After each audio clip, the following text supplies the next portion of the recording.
Rough, man. So anyway, yeah, I think this coaster definitely needs some work because it's just way too intense. Way too. Ah! Ah! Ah! Ah! Oh my god! Oh shit! Ah! Fuck! Ah! Ah! Ah! I gotta say, this coaster, it's you know, sometimes it's really hard to get the physics right because like it feels like it should be fun, but then like you actually experience it. Ah! Ah! You want some cosplay? Here's your cosplay. I will crush my enemies. It's just this breathing tube is not like completely straight. So it just kind of does that sort of farting noise, but there we go. At the time that we get to learn Apollogus' backstory? Not even close. At the time that I bought this game, I didn't check who the publisher was, or the developer. I had since figured out, based on them forcing me into their stupid fucking other service, that it was made by Ubisoft San Francisco, and published by Ubisoft. Now I don't know if you know this, but for years Ubisoft has protected sexual abusers at the highest level, and sometimes the lower levels as well, for years, by moving them around different positions, by, waving off allegations, by litigating them. They protected sexual abusers for years. And for that reason, I sort of made a moratorium not to play any Ubisoft games. So I apologize for breaking character, as it were, and breaking my sacred oath, as it were. But the damage is done, the game's already bought, and I don't know what to do except try to make the best of it. Yeah, no. Denied. Wait. Is it a level 4 spell? It's a level 4 spell. Level 4 counter spell. Denied. Fuck off. What sound does a very, what sound does a chicken make when you annoy it too much? Fuck off! I came up with that one on the spot. So last Saturday, I went to a party. It was a princess party where we had to dress up like different princesses, and I chose to go in as Princess Bubblegum. So, check the drip. I think I did a fantastic job. Yeah. I know, right? This guy's fucking baller. Here, let me show you some pictures. This is the host of the party. His name is Giannis. He's this little messy bitch over here. He often like does these sort of like kind of weird parties at his. Water. The definition of water is contextual depending on who you talk to. I'll give you an example. Drinking water, as for example I would have here in my bottle, is basically a liquid that is mostly water that is potable for the practical uses of hydrating me. But the water in here that I get from the tap or even filtered water is not 100% H2O. It has impurities in it. There's some stuff in there that like isn't good. So for colloquial use, it's water, right? But if you take this shit to the lab, where they need pure H2O to conduct science experiments, and like if I tell you this is water, it's got impurities in it, I'm lying, basically. Because for the purposes of the scientific experiment, even though they're using the same word, this isn't water anymore. It's water with impurities. Likewise, if I were to replace the same percentage of impurities in this water with, let's say, arsenic, and I give it to you and you ask me if it's water, and I say, well, mostly, right? You'd be a little suspicious. Most young people go through the phase of thinking that because they feel something strongly, they're the first people ever in the history of the world to feel that way, and therefore they think that what they're saying is profound by virtue of them feeling it. Because it's new to them, they think it's new to everyone.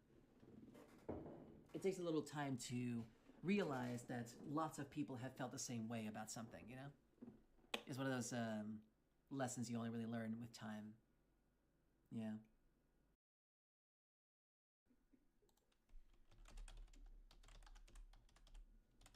Is the greatest invention of mankind. Space helicopter. Helicopter in space. You've heard of space planes, you've heard of space rockets, you've heard of space ships. Now introducing space helicopter. It totally works, trust me, bro. Don't ask me how it works, it just does, okay? Just buy 10. Now available from SpaceX. Elon Musk 100% approves. Space helicopter. Let's go. Anyway. Is he a family friendly stream? This ain't no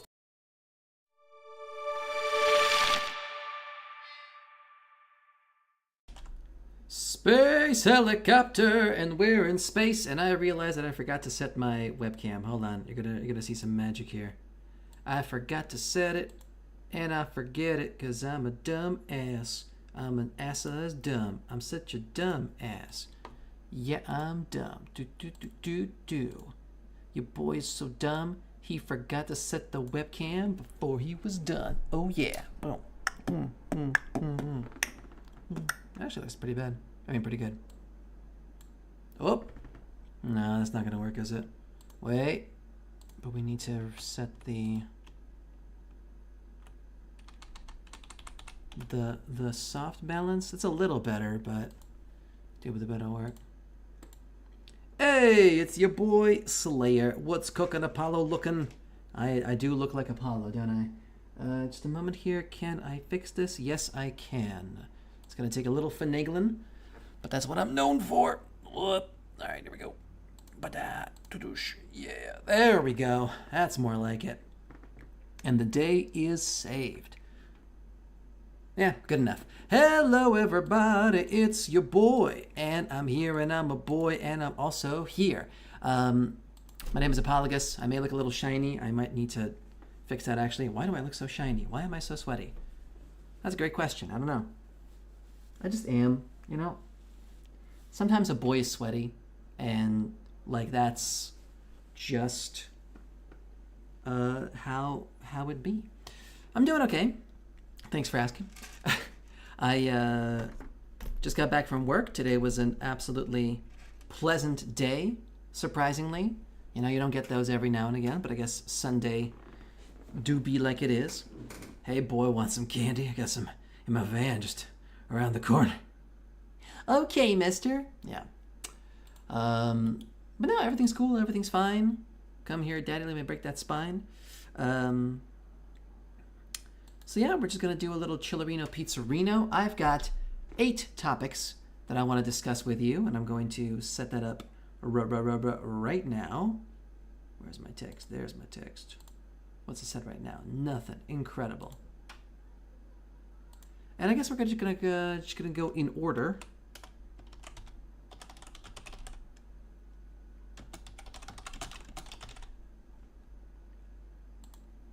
Yeah. Or I guess we can just kind of wait a little bit for people to show up. But yeah, this is the new thing that I'm doing. Basically, what I'm going to do is once in a while, I think like maybe once every 2 weeks or so, I don't know, on average, whenever it's the Just Chatting one, I will, like leading up to it, I'll just collect random stories, just like random things, mostly from TikTok, that I've heard about or that I'm aware of or whatever, either like in the news or just fun factorino, pizzerinos, just things that might tickle your educational brain as opposed to your other brain. Because, of course, we all know humans have multiple brains that are completely disconnected. This makes sense. I am smart. Anyway, yeah. That's kind of the plan. What's up with you, Slayer of the old world, leaving the Americas ripe? Well, not really. I mean, people live there. Apparently, wait, hold on.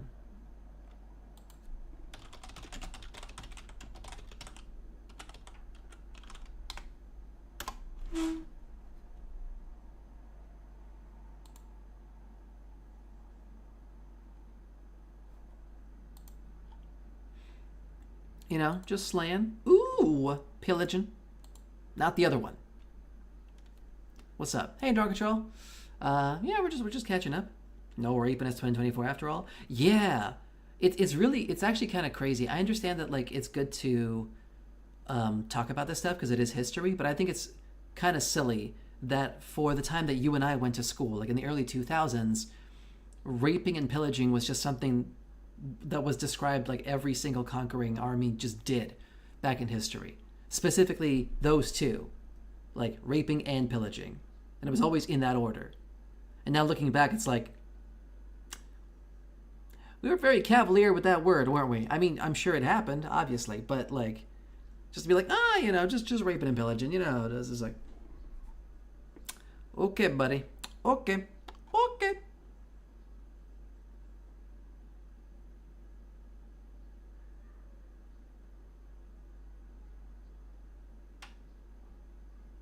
Sorry, I'm just reading about how the white men who came to North America tried to erase the memory of the people they killed, the genocides they committed. So that's fun. I was trying to find the stuff about them terraforming, but I guess that isn't meant to be. Not right now, anyway. Anyway, yeah, I guess we can just get started. People will catch up as they do. Let me tell you about some of the stuff that I've learned about. Starting with astronauts stuck in space.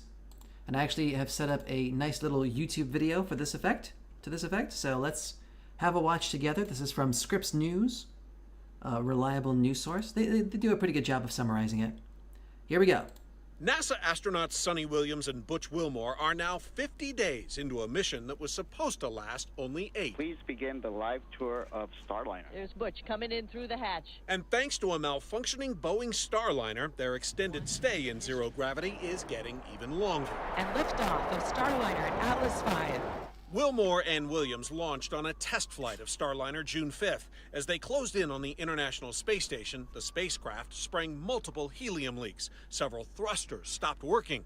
Engineers are running tests in space and on the ground to figure out what went wrong. But NASA says they need more time before announcing a return date. We're making great progress, but we're just not quite ready to do that. NASA believes Starliner can still get the astronauts home, but the agency also says it's working on backup plans, which could include calling on a Boeing competitor, a SpaceX Dragon capsule. The beauty of having Dragon and Starliner and two different diverse space transportation systems is we can kind of use those as backups. NASA says the astronauts remain in good spirits. It feels good to float around. It feels good to be in space and work up here with the International Space Station. Boeing, which has been under fire over problems with its 737 MAX airplanes, says Starliner can handle the mission. I'm very confident we have a good vehicle. Yeah, whatever you say, buddy. Yeah, so some might be wondering, okay, so they're up there for 50 days. Is that bad? Yeah, it's actually quite bad. I'm sure they have enough provisions up there. They have probably enough oxygen stored up, like in excess of whatever mission they got planned. The issue is the being in the space. Because, I don't know, I've talked about this a couple of times before. Being in space in zero gravity for extended periods of time can really mess you up. The main one that I know about is circulation. You see, we have these things in our bodies called veins. Unlike arteries, which pump blood manually, veins rely on gravity to get the blood to the other side. So when there's no gravity, well, there's a bit of an imbalance in the circulation. Apparently, I don't know what the exact cutoff limits are. They might be reaching it right now with 2 or maybe even 3 months. But extended month-long, multiple month-long stays in space can result in excess swelling in the head, for example, which can lead to permanent blindness as the blood just gets onto the optical nerve. It can lead to aneurysms. It can lead to pretty much all the brain problems you can think of. So that's not good. So they're really hoping to get those guys back as soon as possible. And honestly, I think with 50 days, even if they do get them back soon, they stand to be pretty severely injured. At the very least, needing a lot of physiotherapy just to be able to live again on Earth. So that's going to put them out of commission for a while. It's not good. It's not good. They do stuff up. I know that they do the weightless exercise and stuff like that. Not weightless, but the resistance exercise. They do the thingy-majiggies. It's based on pressure, I think, resistance band type stuff. Hi, I'm Captain Scott Kelly, and muscle really healing. So when you're lifting 3 pounds, so they do stuff like this. exercise I want to show you. And like, typically on a normal mission, astronauts have to do this every single day. They have no choice. Because if they stop doing it, their muscles also atrophy to the point of not being able to live in space. But even with these precautions, even with these mechanisms, there's still some muscle atrophy. So the longer these guys are going to stay up there, these two right here, the worse it's going to be for them. So I sincerely hope they can get him back soon, even if it requires the use of Boeing. But yeah, this is no bueno. All right, let's see what Slayer's got here. Regarding the space issue, has Elon tweeted yet that he can help NASA, and when NASA declines, he'll call the director of NASA a pedo? I mean, it would be par for the course, wouldn't it? Sodium drains your bones, makes them weak, and muscles deteriorates. Yes! Oh, fuck, I forgot about the sodium. You're right. Yeah. That's also a thing. Yeah. They could need weeks in order to even walk again. Yeah. They've been out there for 50 days, and it's not even clear when they're going to be back. So, like, even if they, like, get back now, they're already fucked. So, that's not good. Alexei saying hi there. Hey, Alexei. I'm really curious what the delay is right now for you guys. Will you even be able to see my comment, my response to your comment? How bad is it? And it's not even clear when they're going to be back. Okay, they're about a minute behind. Okay. Also missed my previous comment, but anyways. Oh, wait. Oh, about the raping and pillaging, right. It's unfortunate, but it was never explained that mass rape actually does to society, because then it would take us more considerate of that action and word. Right. Yeah. I think people are kind of better about it, obviously. After the Me Too movement and stuff like that, I think people are a lot more wise to, you know, sensitivity about people's bodily autonomy. So that's good. But yeah, so, NASA. Man, NASA's been gutted to fucking hell and back. The U.S. Space Agency says it is also reviewing backup return options, including using SpaceX Dragon capsule. So they have considered it. They have considered making a deal with the shittiest devil, you know. Fucking, if you could, like, Elon Musk to me is like if you ordered your evil billionaire from Wish.com. You know, just discount evil billionaire. Like, he's not even good at doing it. He's just like, yeah. Elon Musk is in my mind the holy symbol of the understanding that we don't live in a meritocracy. I wonder if NASA ever gets funding again, like proper funding. Fuck, man, it's gonna be tough. Yeah, it's gonna be a tough sell. I don't know. I feel like of the two political parties, the Democrats are a lot more amenable to funding space stuff, because they like science a whole lot more.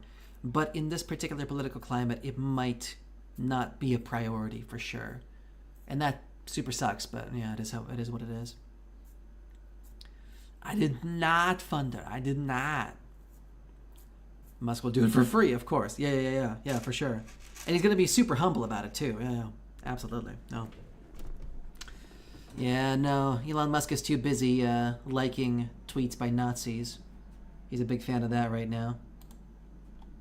Of wanting their approval desperately and not really even getting it. There was recently a leak that apparently Twitter now has like basically like it's given a few fascist tweets Twitter accounts carte blanche ability to just like say racial slurs, like libs of TikTok and stuff like that. Also, the space station is going to be decommissioned soon. They keep saying that, but like I thought it was already decommissioned. I'm actually surprised that it hasn't been.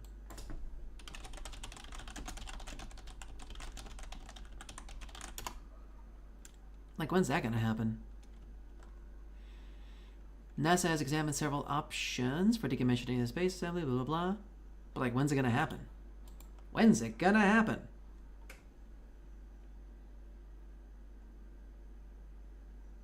NASA has committed to fully use and safely operate the space station through 2030, as the agency also works with to enable seamless station. Okay, so it's going to be like another couple of years before they break it down. All right.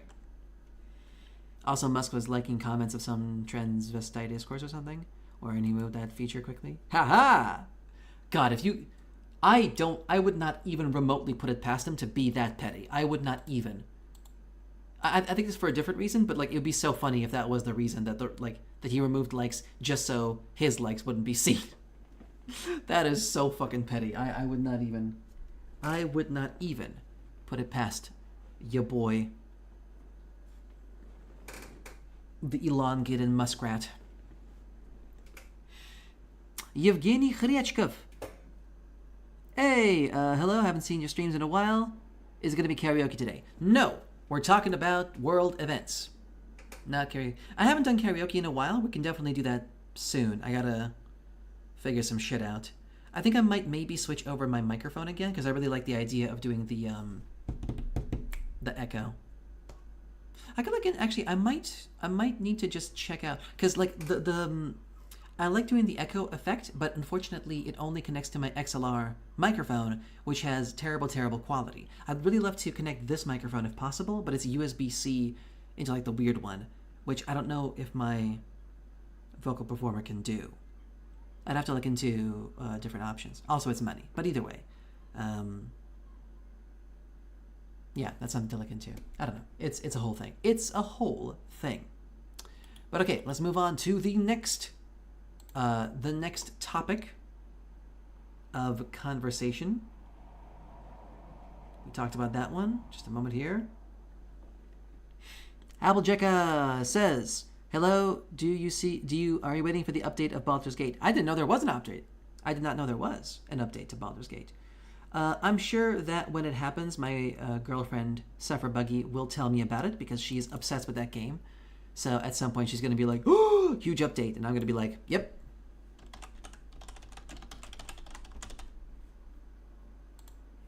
Yeah. Thanks for the answer. You're welcome, Yevgeny. Sorry, I'm really sorry that you guys are so far behind. I don't know why that is. At least you're only a couple minutes behind, but it's really crazy. Because you're showing up on my screen immediately. But for some reason, the feed is coming really, really late. I don't know why. It's been happening like that for a while. Maybe it's a bandwidth thing. Maybe I just need to like increase my fucking DPI or whatever. Not DPI, what's it called? The bit rate. Maybe. I don't know. But yeah, next topic of conversation. Have you heard about this thing called the Proteus controller? It's not super new, but it is new to me, so it might as well be new. Let me show you a little, same issue when I'm on Twitch on my desktop versus mobile. Multi-streaming, man. Not even once. But yeah, check this out. From BioWave in collaboration with Microsoft.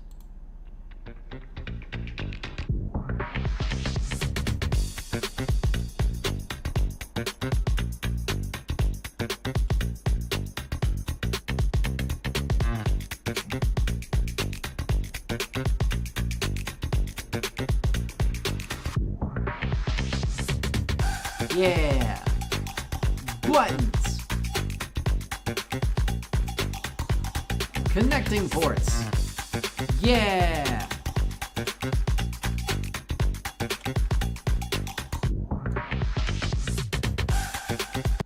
Now, you might be wondering, why is this cool?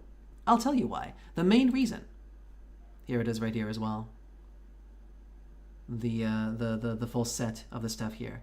It is a fully customizable controller. Fully customizable in the best sense of the word. You can literally make it any shape you want, and it has all the attachments you need for all the buttons you might need. You see it has all the basic configurations. Yeah, I see it has the... It looks like it's currently optimized for Xbox because it has all the Xbox stuff. But presumably you can also, like, switch it over to, like, PlayStation stuff as well. Like, the buttons aren't unique in that regard.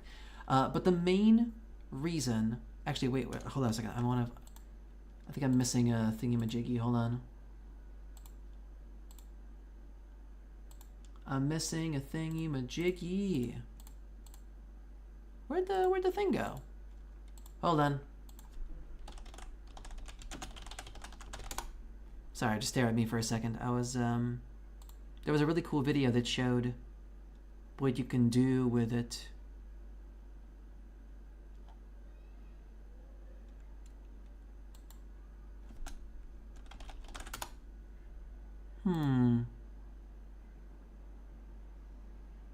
This guy's talking about it. There was a video. Did I lose it?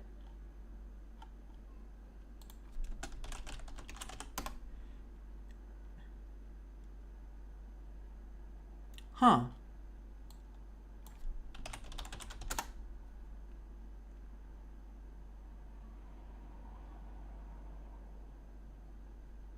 Weird. Shame it doesn't come with a cup holder add-on. Nice. Alright, here's a TikTok. Oh, it can also be mounted. That's awesome. Wait, don't copyright me.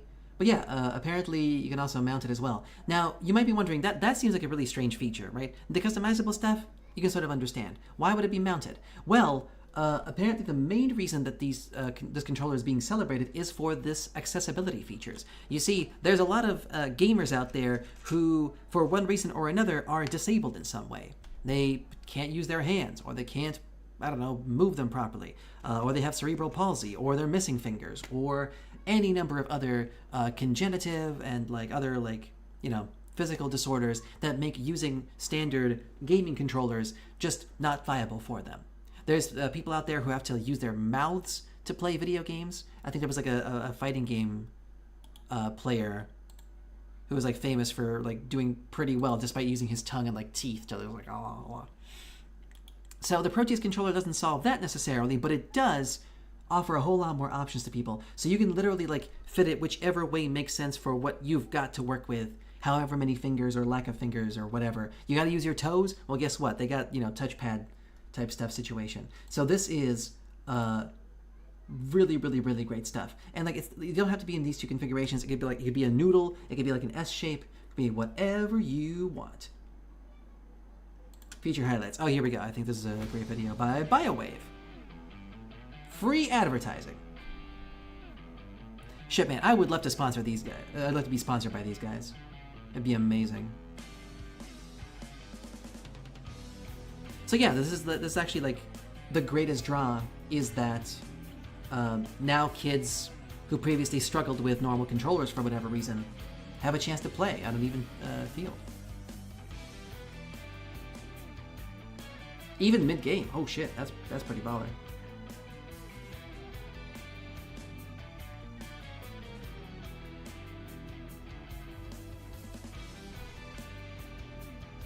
Tabletop configurations. One-handed.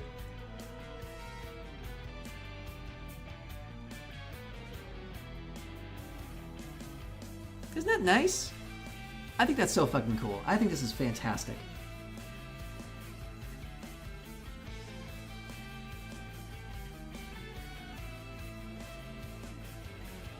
Plus, this also solves a major problem that a lot of controllers have right now, which is that if one button breaks, yeah, you have. I mean, you could get it fixed, I guess. But if it's not possible for whatever reason, well, the controller's fucked. You're just done with it. A customizable controller like this means you can just take out the part that's broken, put in a new one.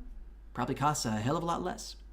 Currently, I think they're going for there's a full set like this that goes for I think $268, which seems like a lot, but considering the value proposition, I think it's worth it. And also considering it's a new product, I think it's well worth it. So get yours today. But still, isn't that cool? I don't know, man. I think this is fantastic, especially for the disabled angle. It's designed for Xbox, but yeah, you could definitely I'm sure they have cross-platform support. I wouldn't be surprised. Isn't that cool? I think it's very cool. Shut up. I think it's fantastic. Hell, maybe I can email them and be like, "Hey, I'm a nobody streamer and I'm already sponsored by one controller thing. Let's do another one." No, I don't know. I'm a PC gamer. Neat. No quippy joke there, Slayer? No? Anyway. Okay. Let's move on. Next topic.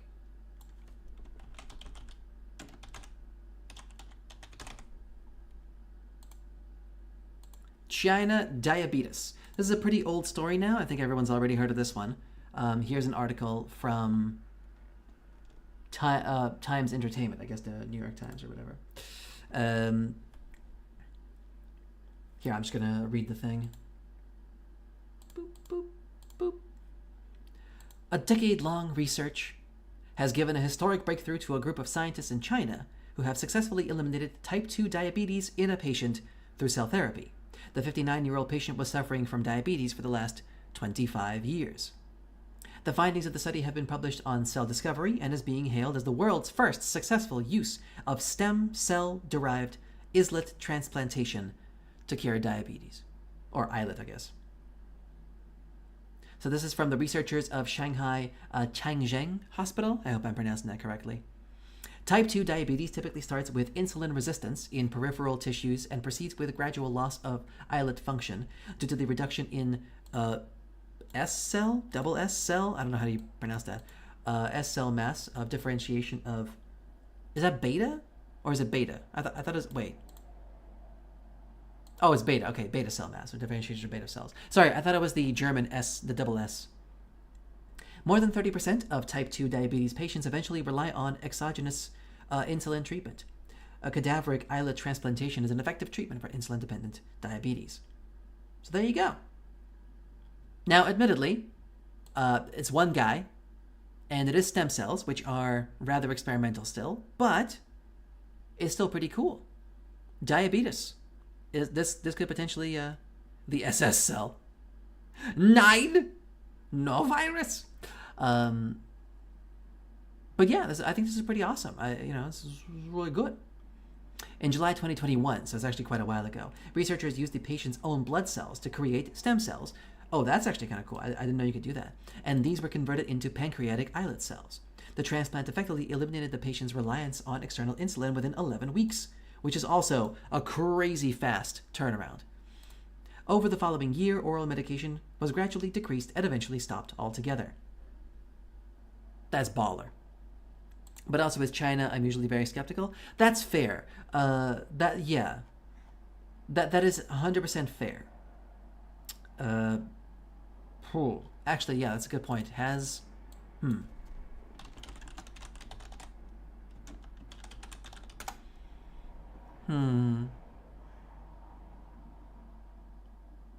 If there's any way to, like, maybe peer review?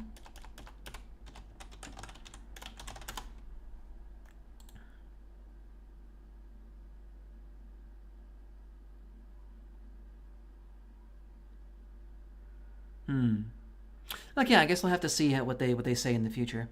Also, they very rarely offer such research internationally because my CCP pride, damn capital commies.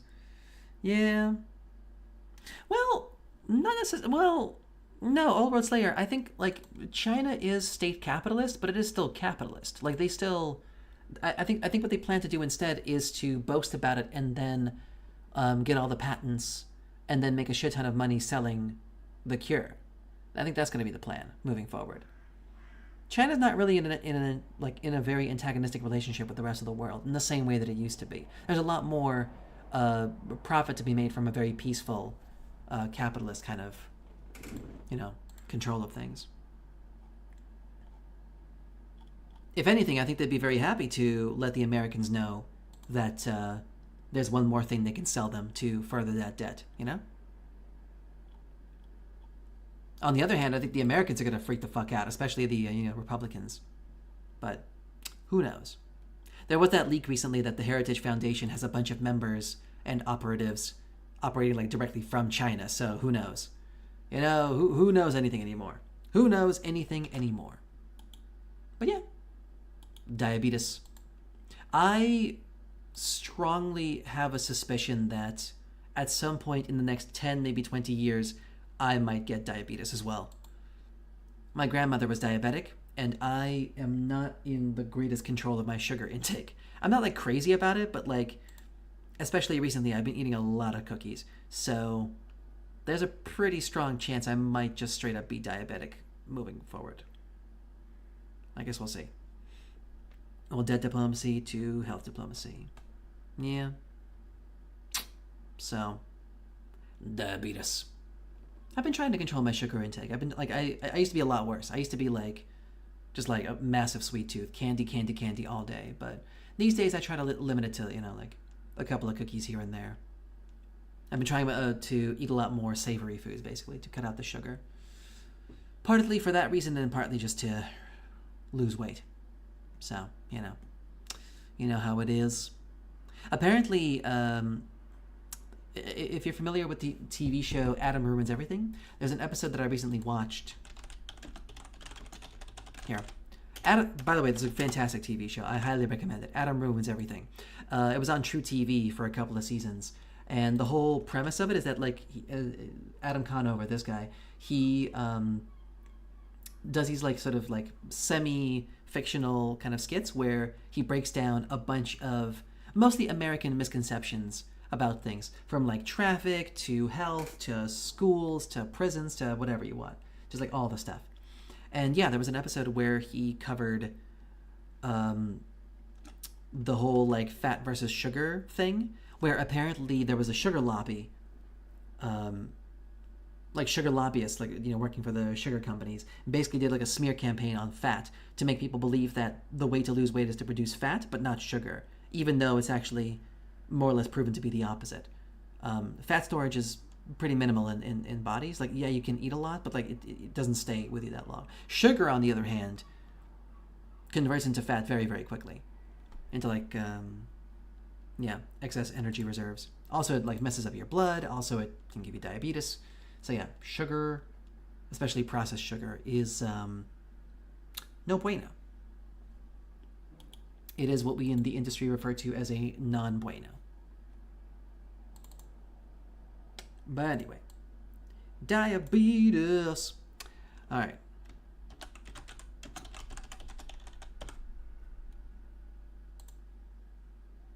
All right, next up on our list, we have another, moving from China to Japan. Sugar is pretty much a drug, the way it works, and I am an addict. True. I believe in you, Slayer. You can do it, buddy. I believe you can beat the dragon. But yeah, moving on from China to Japan. Here's a fun little story that I discovered. Here's an article that pretty much covers it nicely well. So I'm not sure what the word Jimmy specifically means, Jimmy, but I'm guessing it just means like mundane. So yeah, let's have a read here. This is an article from Spoon and Tamago. Article written by Johnny. Okay, well, there you go. It's Halloween weekend. And that means it's time for our favorite Japanese festival, Jimmy Halloween, where people dress up in costumes so mundane they have to be explained. The tradition was started in 2014 by a group of adults at Daily Portal Z, which I don't know what the hell that is. Let's find out. What is Daily Portal Z? Whoa. Oh, it's like a Japanese Reddit, I guess. Oh, interesting. I guess that would make sense.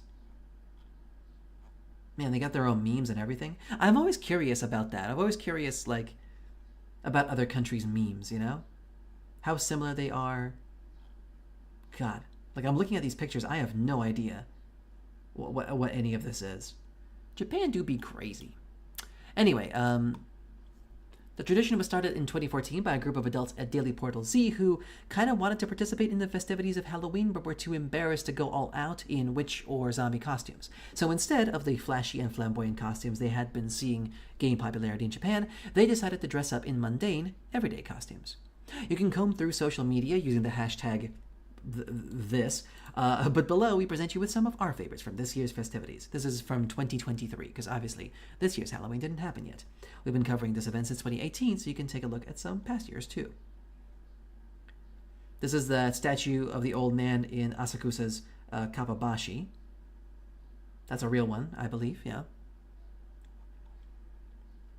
This, okay, here, hold on. Let's zoom out a little bit so we can see fully. This is a person who was late for work but got issued a late pass at the train station and is now feeling more at ease.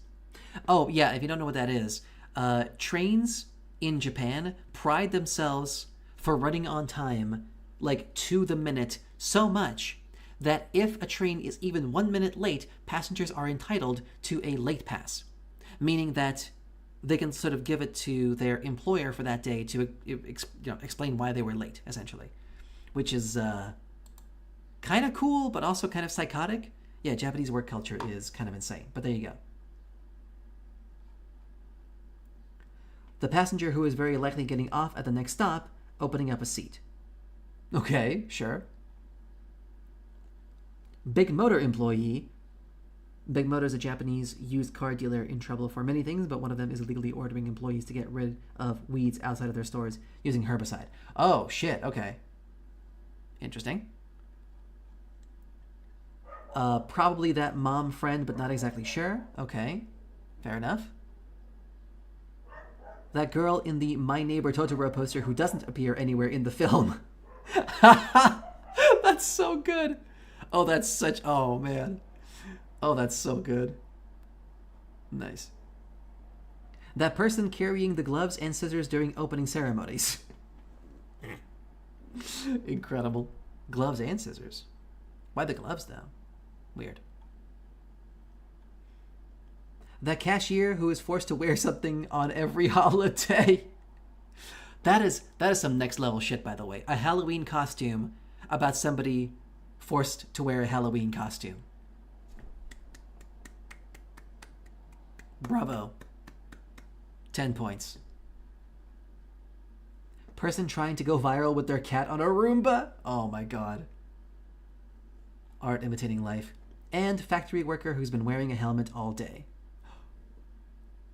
Jesus. That is genius. Yeah, you can see the indent. Oh my god. I wonder how they did that. I wonder if they literally wore a helmet all day, or was it just like, I don't know, moose or something. I wonder. But isn't that fun? I think that's really great. I mean, I love dress up in general, but like such a fun way of doing it. Let's look at 2022 real quick.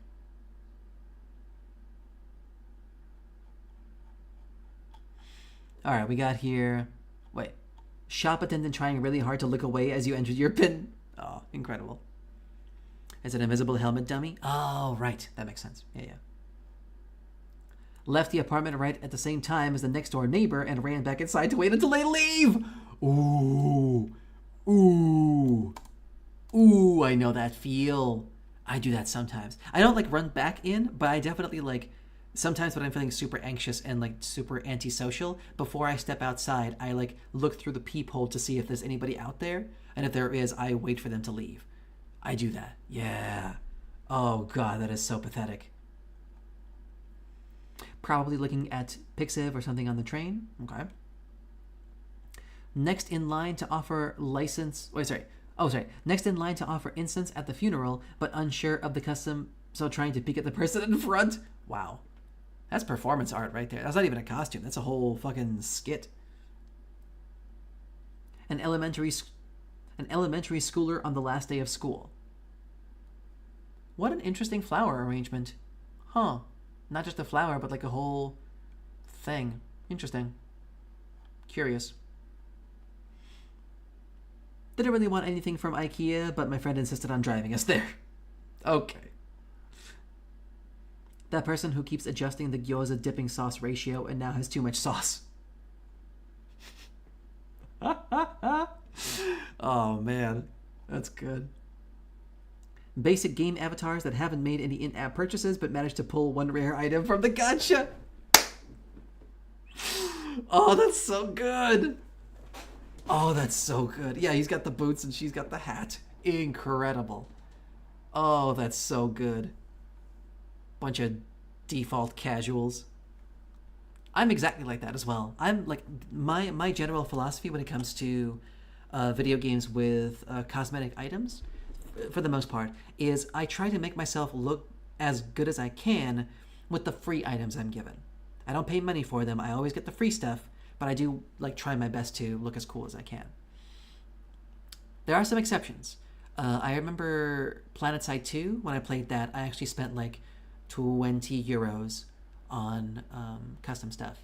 And also when I played Warframe as well, because in Warframe, the only way to get like pretty good color palettes is you have to buy the colors basically with real money. So yeah, I also spent like 25 euros on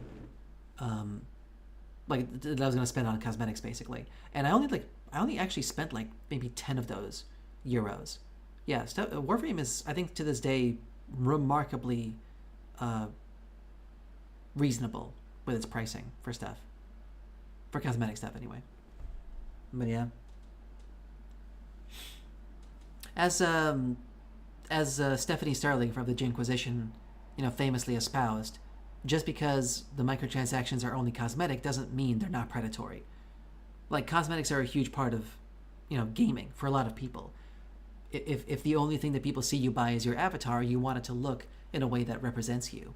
And when that ability is hidden behind a paywall, well, yeah, that's preying on people's desire to express themselves individually. So, no bueno. Non bueno. But yeah, Jimmy Halloween. Fun stuff. Alright, next topic. I am burning through these way faster than I expected, so that's not good. I thought for sure that I'd be able to stretch it out to like at least, an hour and a half. But I guess we'll see.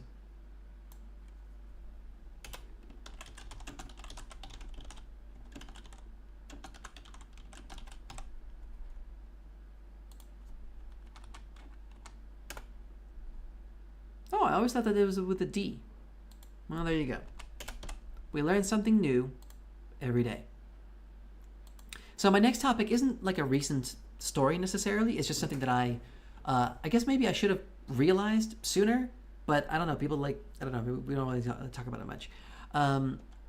This is a picture of a city pigeon, like a typical city pigeon, trying to build a nest. Now, nest building is a pretty staple part of the ancestral memory of most birds, nesting birds anyway. City pigeons don't have that. Now you might be wondering why. Why are they so they're clearly trying to build a nest, but failing miserably. And you can see here, there's just the nests are awful. They're just bad. They've only recently gotten sort of okay at it, I guess. They're getting there. They're getting there, but it's no bueno. So you might be wondering why. Well, it's very simple. City pigeons are actually the feral descendants of domesticated pigeons. The domestic pigeon was originally bred from the wild rock dove, which naturally inhabits sea cliffs and mountains. Rock, domestic, and feral pigeons are all the same species and will readily interbreed. Feral pigeons find the ledges of buildings to be the substitute for sea cliffs, have become adapted to urban life, and are abundant in towns and cities throughout much of the world.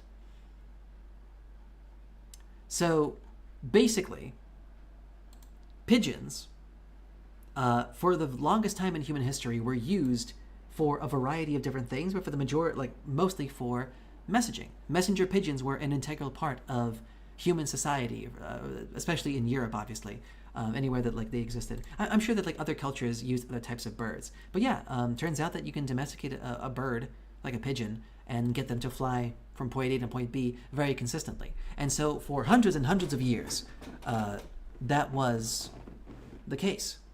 But then, as faster forms of communication like the telegraph and the telephone eventually supplanted the need for, pigeon-based communication, well, we bred all these pigeons. We don't know what to do with them, so we just abandoned them in the cities. We just set them all free and left them to die. But some of them survived. And so now, now we have a bunch of ass pigeons. Yeah. Which is not good.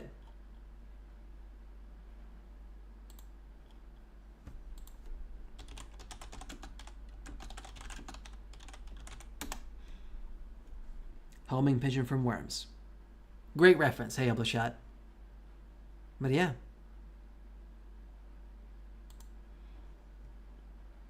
Yaw. Oh, that's cute. This is from Discover Wildlife. Yeah. They were founded by escaped domestic birds. Those in turn were descended from the rock dove. But yeah, so basically we just threw a bunch of birds into the city, or just sent them wherever, didn't care where they went. Well, they settled into the city, and those that managed to survive with their low adaptation did. But because this development only happened about 100 or 200 years ago, not enough generations had passed for the nest builders to dominate. So that's why a lot of modern feral pigeons just can't build nests. They just can't do it. They don't know how. Battlefield 1 has a pigeon mission? Is that right? That's kind of cool. But there you go. Where you fly as a pigeon. Yeah, nice. But yeah, like that's I don't know. I just find it very tragic, you know. Like I like before reading this stuff and like discovering this, I just kind of assumed that, like rats, pigeons just kind of naturally migrated to the cities, like, you know, like other animals trying to find a niche to survive. They couldn't hack it in the forest. They moved to the cities. No, we put them there. We put them there. Hell, I wouldn't be surprised if rats had the same story as well. That like we tried to do stuff with them and then kind of set them free, and some of them survived, and now there's rats in cities. I would not be surprised in the slightest. There are also countryside pigeons, which are bigger and cleaner. Ooh, countryside pigeons. I actually want to see what a country pigeon looks like. Country pigeon, take me hidgeon to the pigeon where I belligeon. It's my religion. Country pigeon. That's a beautiful pigeon right there. God damn. Look at that. That's a beautiful bird. This, not so much. Ooh, looks like a grouse. Damn. Damn. This one's called the Columbidae. The Columbidae. It's a bird family consisting of dozen pigeons. Yeah. Damn. Isn't that pretty? That's so pretty. It's orange. Oh, they're everywhere. Oh, damn. Look at that. Honestly, I think this shows pigeons are quite resilient, so not very sad about this at least. Well, like, the pigeon species, maybe, but how many had to die? Slayer, that's my point. We put them in a position where I bet most of them died, and the survivors, yeah, they survived, but like, is that good? Oh, yeah. Ooh, Clanesi with the sub! カウパベル in France, catfish have started feeding on pigeons. I love the way nature evolves. I love the way nature evolves as a wedu. Thanks, Clanesi. That's a fun fact. Catfish. Do they like jump out of the water? Can catfish jump? I don't think they can, right? Can they like dive out?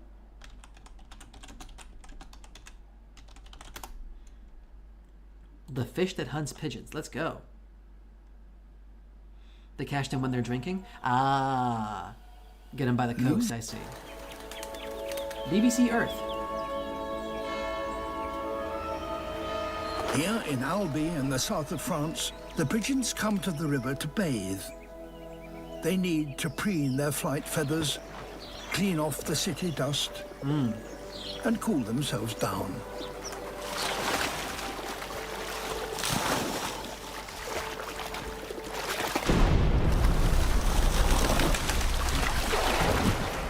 Ooh. Yikes. There he goes. There he goes. There you go. But death lies in wait. Oh shit, in the mouth? That has taken advantage of the very thing that has led to the pigeon's success. Their lack of fear. Ooh, I see. As the pigeons bathe, oil from their plumage flows downstream and is detected. Ooh.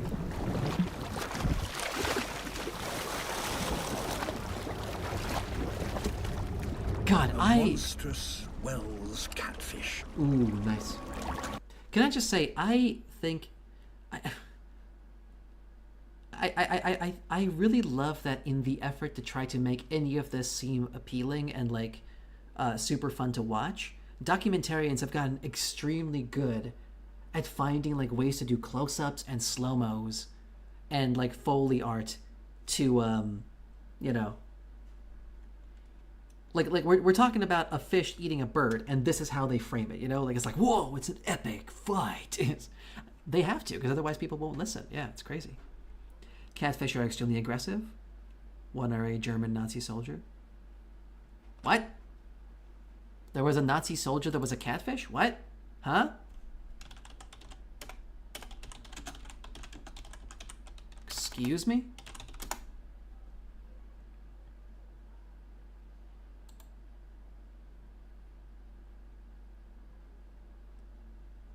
Huh. There's a catfish that ate a Nazi, apparently. That lived until 2020. Something tells me this isn't real. Yeah, there seem like 3 unrelated images. Hold on. Okay, so he didn't eat the whole Nazi, but he, like, the fish ate parts of it. I'm guessing there's, like, false? Oh, there you go. Not even true. This is from Snopes. Snopes says false. In January 2017, old photographs of giant catfish appeared on social media, along with a recycled claim that the remains of a Nazi soldier were discovered in its belly. Ah, there you go. The claim was buttressed by separate photographs of bones alongside Nazi memorabilia. The images are all real, but they are not connected to one another. The bones and a Nazi paraphernalia are not found inside the catfish. These images are first associated with one another in a fabricated World News Daily Report article published in April 2015. So, there you go. Check yo facts, motherfucker. World News Daily Report is a well-known purveyor of fake news that has a long history of publishing fictional stories such as this one. In addition to the rumor's dubious source, an examination of the images show that these pictures are not related. Well, there you go. Wish it were true.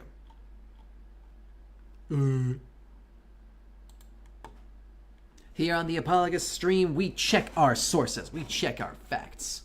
Yeah. So there you go. But yeah, I just, I didn't know that about pigeons. I just had no idea that modern feral pigeons are just the descendants of the pigeons that we abandoned due to emerging technologies. It's one of those, like, in one way I would say a fascinating aspect of human history, but also at the same time somewhat disturbing, that we are still, for all of our science, of all of our culture, for all of our civilization, pretty terrible at predicting the consequences of ecological change. I mean, climate change is a great example of that, but that's like capitalism. People suck. But like even for well-meaning reasons, almost every single time that we introduce an animal to an ecosystem that it didn't originate from, it almost always ends in disaster. The classic case of Australia trying to, cure its mice population by introducing snakes, and then curing its snake population by trying to introduce mongoose or something, like some weird chain of just throwing more animals into the mix. And yeah, it's just awful now. Albashah says, okay, what do you think about Elon Musk? Like recent controversy regarding the sun's transition? Albashah, what the fuck?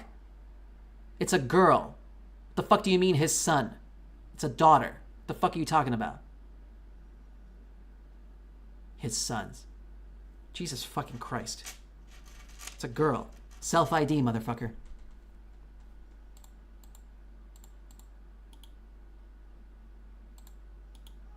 That should probably tell you everything. He sucks. He's a piece of shit. He's an insecure, fucking broken, double divorced fucking man-child who's been spoiled by the money to be free from all consequences and from all fucking empathy. That's what I think. Like a lot of narcissists, he thinks of his children as an extension of him and therefore wants them to, fall in line and behave the way he wants them to, and doesn't respect them at the very least. Well, in this day and age, it would be bad to assume, Pavel. Come on now. No, self-ID. Self-ID is the way to go. If she says she's a girl, she's a girl. And I'm pretty sure she does. That's what self-ID means. Self-identification. It's the only way. It's the only way. Now, I know you might say, oh, then what's stopping anyone from claiming they're whatever? Nothing. Gender is a social construct. And if there are physical, real consequences from that, we should deal with the consequences, not with the labels. Gendered bathrooms are a joke. Any kind of preferential treatment based on gender is a joke. All of that needs to go. I understand there's consequences now, but we have to start somewhere, and self-ID is where it begins. There's no other framework. If you go by biology, there are always exceptions. If you go by culture, there are always exceptions, and also it's entirely arbitrary. There's no other, If you go by genetics, it's a shit show. Self-ID. It's the only way. Unfortunately, right now, we do have to make some exceptions. Yeah, I mean, she's a woman, but Elon specifically dead named her. Yeah, and that fucking sucks. Yeah. But I'll be honest with you, it's making waves now. I'm not sure why. Like we knew for a while that he's a transphobe. I'm not sure why this particular. Maybe because it's just so blatant, I guess. Yeah, not even remotely surprised. Not even remotely surprised. Yeah, it's just a piece of shit saying shitty things. Like, yeah, just.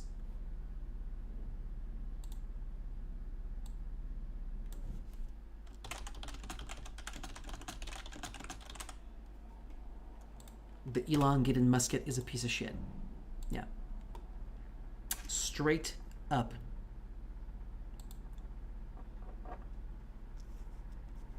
Also, like a lot of narcissists, the way, like, the general consensus among people who, like, among leftists anyway, is that the main reason he went into this whole, like,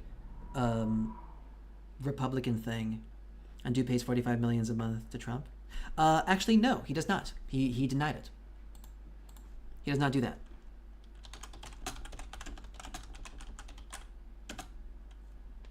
Like he gets his money from taxpayers mostly? That might be true. But no, he actually, in the same interview where he dead named his daughter, he also denied the whole 45 million thing.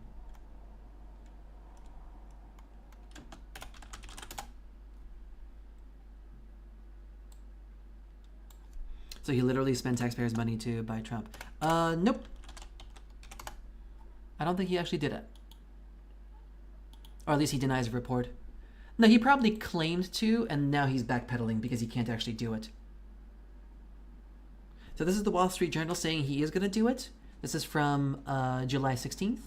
And then here's a thing from Time magazine from July 16th. Yeah, so there you go. But Trump said he pays. Oh, and we definitely have to believe what Trump says. Trump, of course, famously a very reliable source of information. Yes, of course, yes. If Trump says it, it must be true. Yes. Yes. Certainly Trump wouldn't lie about something that directly benefits his standing, because, of course, you know, he knows the popular poll Elon Musk has. No, for sure. Oh, shit, I pulled all the tabs. Oops. Oopsie. No, I lost all my tabs. Oh, damn it. All right. Can I get him back? Is that... Hey, I got him back. I learned a fun trick at work.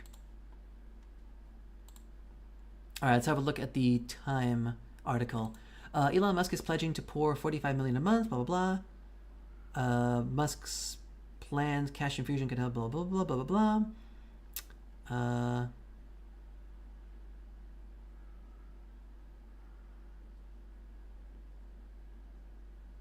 Musk, who didn't contribute until July, according to a person familiar with the matter, wasn't listed in the report, which includes donations. Oh, maybe he did throw some money in. Oh. Okay, maybe he did. It's not clear. But if he didn't do it, then why would he publicly deny it in the interview with what's his face? Jordan Peterson. Why would he pay Trump, though? Musk is South African, not American? No, I'm pretty sure. Wait. Oh yeah, he's also American. I'm sure he got an American citizenship recently. And also, even if he wasn't an American citizen, Musk still benefits greatly for a number of reasons from Trump becoming president. Trump is the pro-corporate president. He really likes it when corporations have no regulations at all. So the more he stays in power, the less accountability Musk and all of his corporations have to deal with. So yeah, he benefits greatly from that. Fewer taxes, fewer regulations, less accountability is perfect. Not to mention he's completely sided with the Nazis and the fascists. So yeah, hand in hand. Okay, Olympics opening controversy. Was there a controversy? What, that Snoop Dogg did it or what?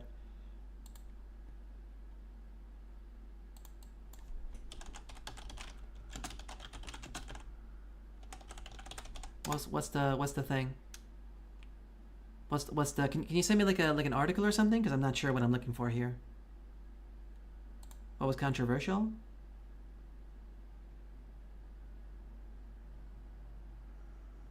Oh, Last Supper. What the fuck? What the? Good lord. Is this it? The Last Supper thing? The Paris 2024 organizers have apologized to Catholics and other Christian groups angered after a parody of Leonardo da Vinci's famous The Last Supper painting during the Olympics opening ceremony on Friday night. Well, that's just stupid. They've done tableaus before. Good lord. The persecution complex on Christians, man. They'll just get mad about any fucking thing. Good golly. The sketch featured drag queens, a transgender model, a naked singer made up as a Greek god of the Dionysus. Oh, that's why. Ah, you can't have the transes. Oh, no. The transes can't be Christian. No, those are two diametrically opposed groups, for sure. Good lord. Fucking hell, man. Can you, like... I have to say, I feel so sad for these people. I feel so sad. Because, like, can you imagine the world you think you live in with this worldview? That, like, everything sucks, everything's about to be ruined, you can't trust anyone, the world's going to shit. Like, how fucking sad is that? That they're just constantly filled with hate and paranoia and distrust, and, like, everything's a sign? Yeah, but why not making fun of Islam? Well, for the standard reason that people are afraid of the terrorism, yeah. Like that's still a thing, sure. Islamic terrorists are a lot more militant, yeah. Are you trying to suggest?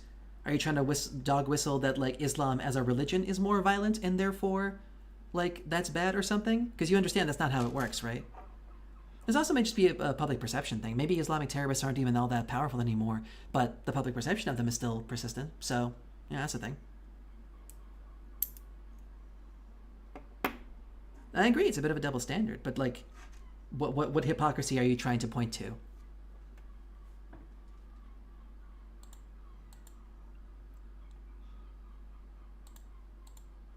Like, in terms of societal impact, I think Christians are way more devastating than Muslims. It's not even close, dude. Because like Christians are actively trying right now to destroy the democracy in the United States.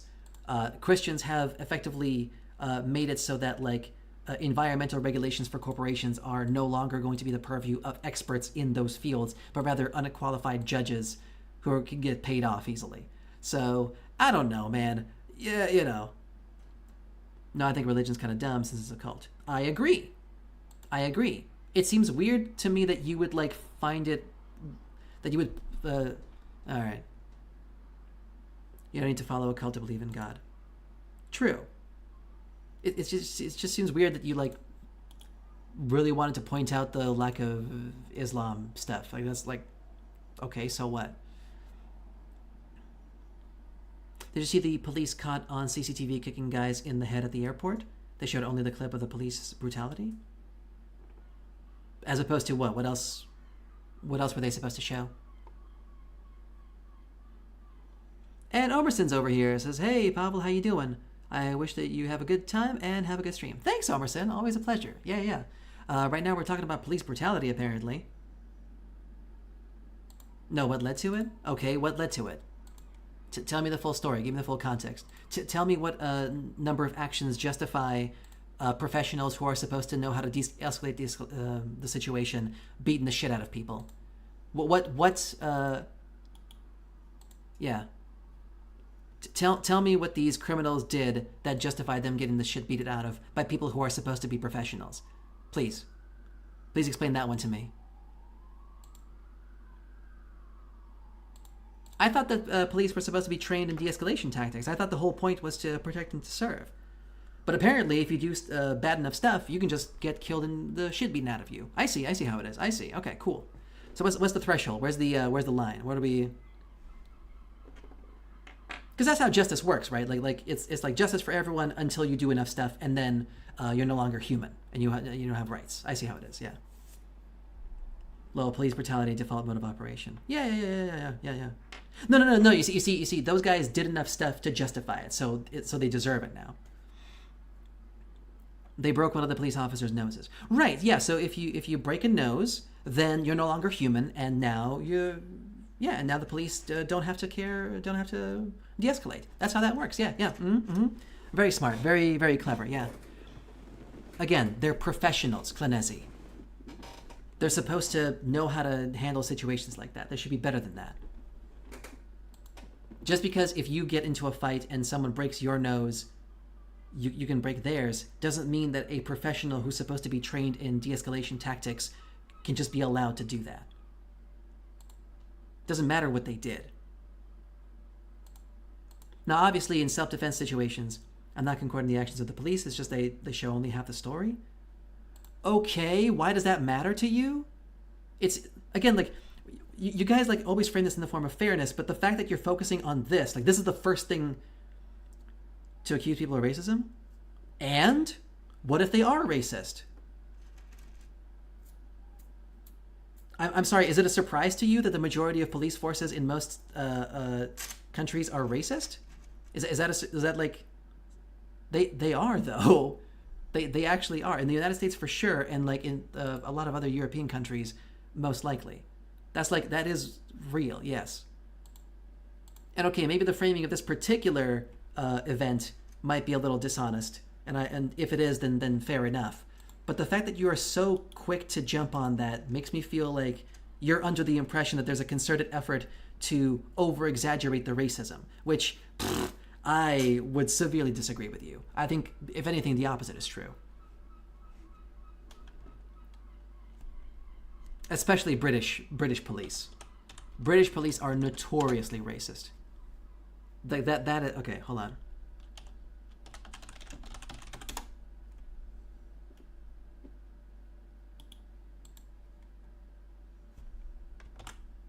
Let's hear it from the man himself. This is from The Guardian. Head of Britain's police chief says force is institutionally racist. Gavin Stevens becomes the most senior serving officer to accept discrimination in policy on a fundamental level. The leader of Britain's police chiefs organization, this guy right here, has become the most senior serving leader to say that policing is institutionally racist, as he called for a fundamental redesign of national policies and practices to eliminate discrimination. This guy. Is he wrong? Is he a woke shill? What are we doing here? Again, in theory, the police should be better than just to like retaliate if some bad stuff happens to them. Under certain circumstances, if their life is threatened, self-defense should allow them to, kill if the only other option is to be killed. But as we have seen repeatedly with body cam footage, what the police deems a life threat, the threshold is incredibly low. So, yeah. Can we discuss the latest font? I mean, Disney move with bringing back Deep. I mean, Robert Downey Jr. back to the 7. I mean, MCU. Yeah, I thought that was really weird. I don't get that, personally. It's weird that they would cast the same actor who played such a major role as another major character. I don't get that personally. I find that extremely weird. I find it extremely weird that Robert Downey Jr. agreed as well. But what's good in the UK is we don't use the firearms. True. That is nice. Yeah, that is true. 1 point for the UK. Yeah, Robert Downey Jr. as Doom, as not Professor Doom, as Dr. Doom. Yeah.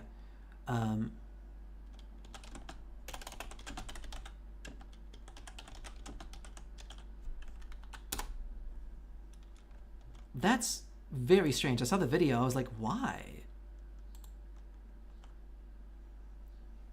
Which most countries would be quick to jump to, especially in an airport where intensity levels are heightened.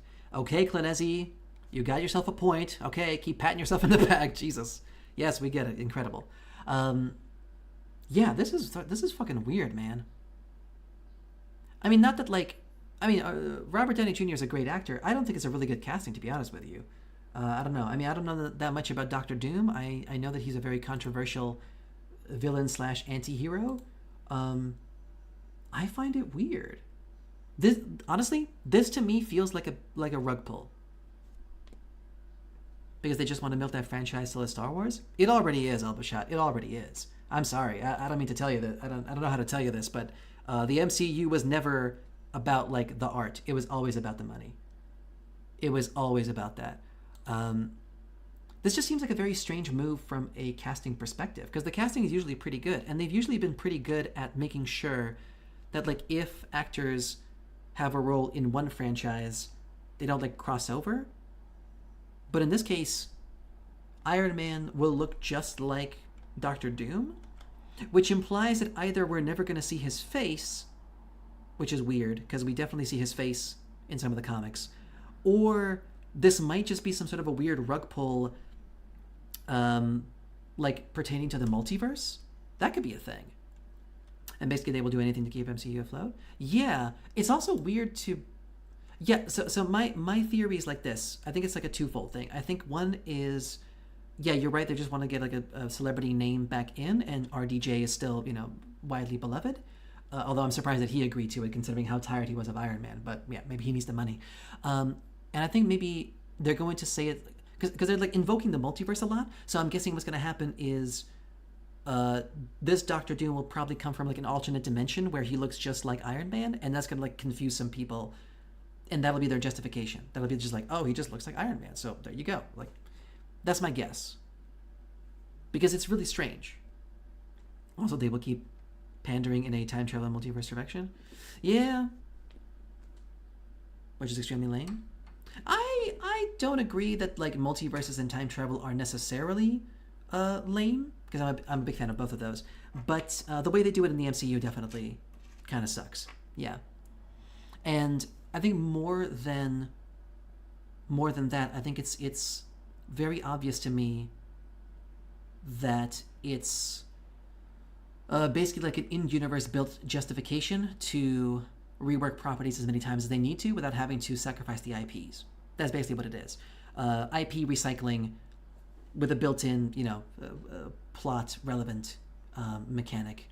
So, like, if for whatever reason the actor that's playing one of your major characters gets into some sort of controversy, guess what? You can just write a TV show or a movie that justifies the actor changing midway. Like, oh, it's just that guy died and the alternate dimension guy replaced him. Or, yeah, it's like, no, they went back in time and changed the genetics, so now he looks different or something. It's like, you know, any number of things. Yeah. But to be fair, the comics were like that to begin with, so it's not that unusual. And that's the main reason why I don't really enjoy Western comics at all. Because it's very clear to me that a lot of the creative decisions in the comics are made exclusively for the purpose of allowing the industry to just keep recycling material, but like writing different stories. In the Western comic sphere, like in DC and Marvel and even Dark Horse, I would say, new authors get given the IP and are given a lot of creative control with it, on the assumption that they're going to produce a product that's like, you know, gonna revitalize the fan base and make a shit ton of money. Those artists, those authors, don't care so much about continuity. Sometimes they do, but very rarely. And so they'll just like retcon stuff, and then you just have to go with it. Sometimes when I like scroll through my TikTok feed, I will get TikToks from channels that talk about comic book stuff. Recently, I watched a video about Molecule Man, who, like, basically Molecule Man used to be this old, like, 60s villain. Here we go. Here, let me show you. This is Molecule Man. This is, like, from the 60s. This is him from the 60s. Molecule Man can, like, change molecules. And he used to have a bunch of, like, dumb restrictions, like there had to be a wand involved and a bunch of other stuff. And then, over the course of the past, like, 40 or something years, he got retconned into a multiversal time bomb, apparently. That, like, a version of him exists in every single universe in the multiverse, and some, like, celestial beings did it that way so that, like, if they needed to, they could destroy the multiverse. Yeah. Why him? Somebody wanted a multiversal bomb, and they just took a random IP and stuck it onto this guy. Because that's why. Because that's it. There's no rhyme or reason to it. There's no, yeah. Yeah. Like, it's the ultimate in shark jumping. So I do agree. It's, no bueno. Well, I just mean to say that the MCU doing that as well isn't necessarily, like, egregious. That's right, yes. Even in the Jurassic Park universe. That's right, yes, yes. Yeah. It is weird. Like, I am kind of curious what they're going to do with it. Again, my guess is that this Doctor Doom is from an alternate universe, because it would be very strange. They're definitely not going to make them twins, that's for sure. So yeah, I guess we're going to figure out how they're going to justify that one. Or they're never going to show his face. So that's also a possibility. Yeah. I'm even more surprised that he agreed to it as well, because I thought he was done with the MCU. He seemed to be, like, how old is RDJ?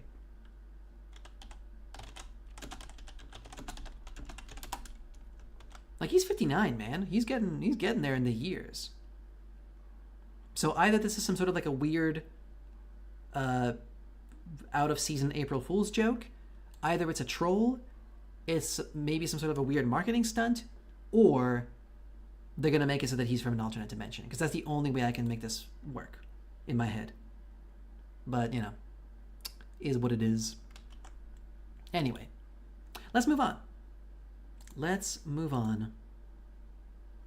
Beep, beep, beep, beep, beep.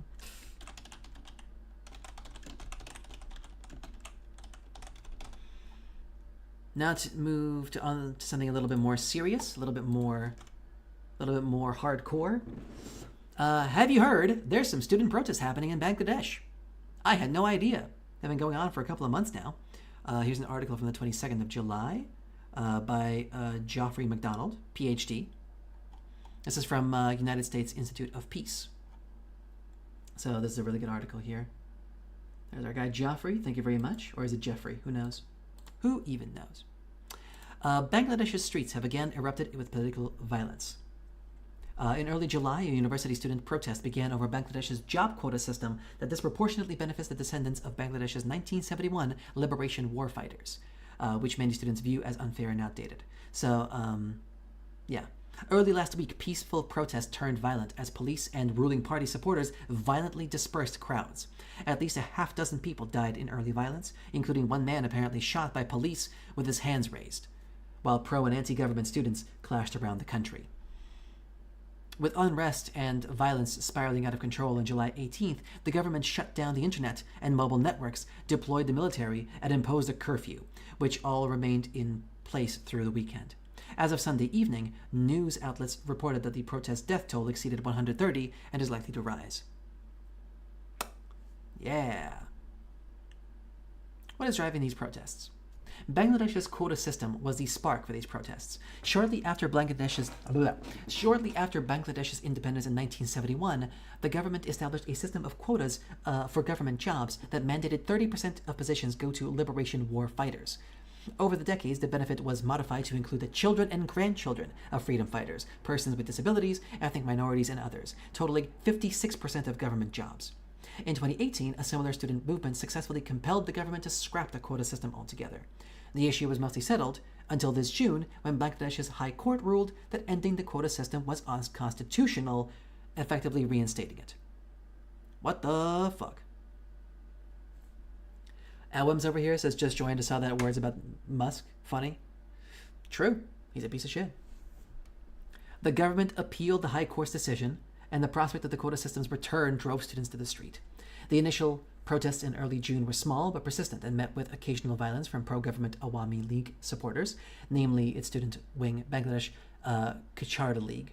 The confrontation escalated when Prime Minister Sheikh Hasina equated the protesters to Razakars, a derogatory term translated as volunteer, referring to those who collaborated with Pakistani forces to fight against Bangladesh's independence in the 1971 war. Okay, there you go. He's not, what do you mean? Oh my god, dude. Okay. I saw the emoji. You almost had me there. You almost had me. Whew. Hey, hands can be turned into fists. Therefore, a potential weapon and threat against the officers seems reasonable use of force, you know? Yeah. He was coming at me with a fist. I had to shoot him. All right. So yeah, Bangladesh, not good. Yeah. I actually heard about the internet outage on the 18th, yeah. Like straight up, just people just had no internet for like a week or so. It's crazy. So I hope that they fix that. Also, I can't help it, like, this for me right here is a really classic case of fascist governments. The man has done more for the world than all those who criticize him. It's funny to hear criticism of people not. Yeah. Yes, he personally has done a lot for the world, and not all of these scientists and engineers that his money employs. Yeah, he specifically. Yeah. It's crazy, man. It's like the dick riding energy. It's yeah. At the very least, thanks to him, I have a connection with my family at work. Starlink? Well, again, not really him. The engineers who made Starlink are the ones responsible. Which, by the way, fun fact about Starlink. Oh,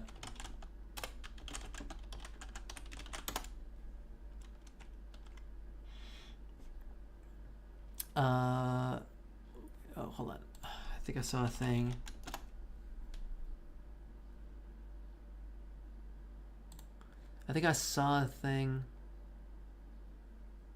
Yeah, so apparently, yeah, ozone. Hold on.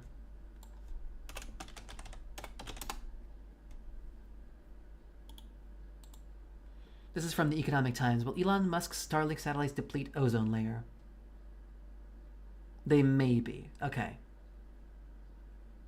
There's a 5-year lifespan limit for internet satellites in low Earth orbit. At the moment, Starlink controls about 6,000 of the over 8,000 of these satellites in orbit. It is intended for these satellites to... Shit. No! Fuck you! Fine, whatever. So yeah, so apparently there's concerns that so many satellites in orbit might destroy the ozone layer. So that's not good. In fact, that might be interpreted by some people as bad. Yeah. He builds all the Teslas himself. Yeah, with his bare hands. Yeah. That's why he's so busy tweeting, you know? That's all he can do in between breaks, in between shifts. Yipper. So you say that he should do everything himself? Oh, I'm so confused. Are you trolling or are you sincere? I thought you were trolling. I thought you were... I thought we all agreed that Elon Musk sucks. I'm confused now. The fuck? Okay, whatever. Anyway. Yeah, great man theory is a fucking bitch, man. There's a couple of fallacies that like people just fall for hook, line, and sinker. That we live in a meritocracy. That I'm not trolling. I just joined. I respect his work. Oh, buddy. Okay, all right. No, it's fine. It's fine. It's cool. Oh, buddy, I don't know. Fuck. Jesus Christ, man. Okay.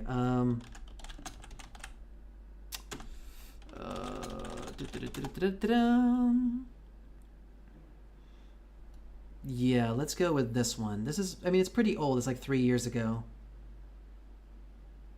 Oh god, is there 9 different videos? Jesus Christ. Okay, let's start with this one. And what people do in their free time doesn't interest me. So much news. Okay, good for you. I'm so happy for you. It's a shame that the private lives of multi-billionaires still affect the personal lives of millions and millions of people. Anyway, here's a video for you to watch. This is from the channel Some More News by Cody Johnston. Super cool guy, by the way. Here's for the YouTube chat as well. Does a really good breakdown of all the ways in which Elon Musk sucks. It's 3 years old, so there's more stuff now. If you want to check out Elon Musk's Hitler problem, that's a bit more recent. Talks about all of the Nazis that he supports on Twitter, so that's fun. Like, he likes all their tweets, makes sure that they don't get banned for their hate speech. That's great. It's nice. It's nice supporting a Nazi sympathizer. Yeah, it's great. It's lovely. Awesome.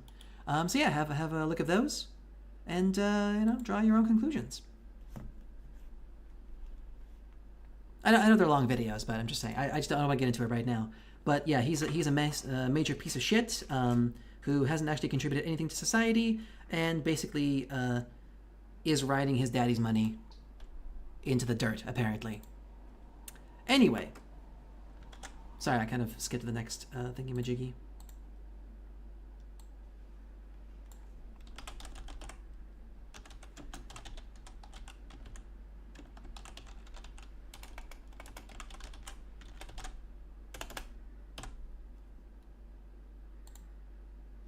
Okay, moving on to funnier things, nicer things.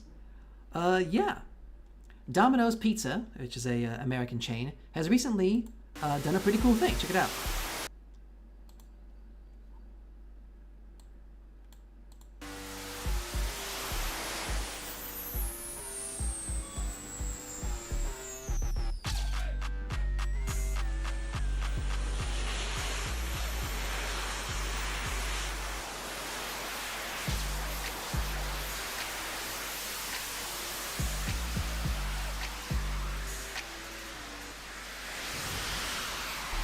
Woo.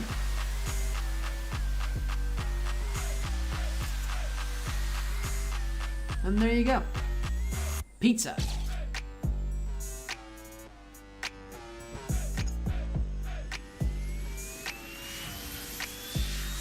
And off he goes again. It's just that simple. Isn't it fake? No, it's real. It is a promotional stunt. They're not actually doing this thing. This was a promotional stunt done specifically for the Glastonbury Music Festival. I mean, pizza video? No. Like, yeah, so it's a promotional stunt. So, like, it's not like the Glastonbury division of Domino's literally has jetpack delivery as one of their main things. This was just a promotional stunt, but still pretty cool. If anything, I think it's a really good demonstration of these particular jetpacks. Here's another video that I prepared. So these particular types of jetpacks are called jet suits. They are one of the companies that makes them is called Gravity Industries. We can watch another video here.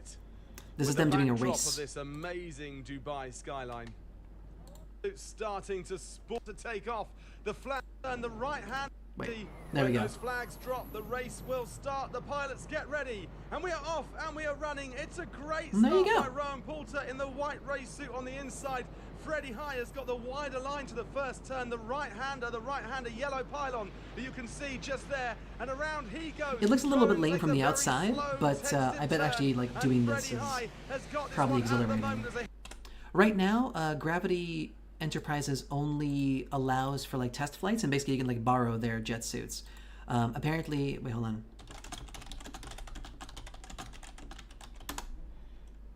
So apparently each jet suit costs about $483,000 plus tax. So about like, let's say like round it up to 500K, which for a cutting edge technology like this, I think is very reasonable.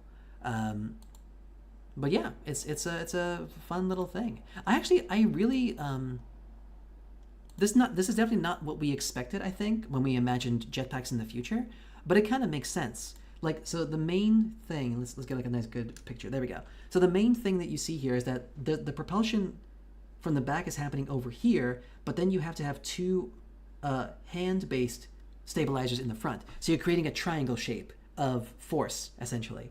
And the adjustment of the hands is what allows you to move forward or backward or do whatever you need. I have no idea what the fuel consumption is like. I assume it's pretty bad. I imagine you can only like ride for, about 10 minutes at a time before you have to refuel again. But still, that's pretty impressive. I think that like as time goes on, these are going to be a lot more common. Most likely they're not going to be used for like commercially. I think that it would be very difficult to regulate. Like even if you like reinforce the air as a no-fly zone, chances are governments would not be comfortable with the average citizen just being able to buy shit like this in like flying around in the city. But yeah, there could be some cool practical applications, I think. It'd be kind of nice. I'm also not sure how much weight they can carry, but I mean, they can carry a pizza box at least, so that's kind of fun. But yeah, jetpacks. We're living in the future, baby! Albachat says, did you see the latest Lukashenko photos? I did not see the latest Lukashenko photos. What, is he like bloated or something? No, he seems about the same here. Looks about the same as always. Why? What am I missing here? I mean, he's getting a little pudgy, but that makes sense. I mean, he is like 80 or something. Some crazy number of years old. Okay, so he's gotten a little fat. I mean, most people, honestly, get... oh, I didn't know he took a photo with Obama. That's fun. Lukashenko, Putin, Balam. Okay. Oh boy. Oh, he's getting portly. He's getting round. Well, yeah, makes sense. I mean, Putin himself, if you saw him like 20 years ago, he was way leaner. Yeah, most politicians, when they get older, they get a little pudgy. Just a natural progression. Yeah. Yeah, nothing surprising, honestly. It's fine. Totally normal. I've noticed that like a lot of like celebrities and powerful people get a little bit like thicker, especially in the face, and they look like they melt a little bit as well, which is kind of interesting. Might be like a side effect of their lifestyle, but yeah, no, seems pretty normal. Pretty normal to me. And last but not least, in our lineup over here, just a second. Yoink.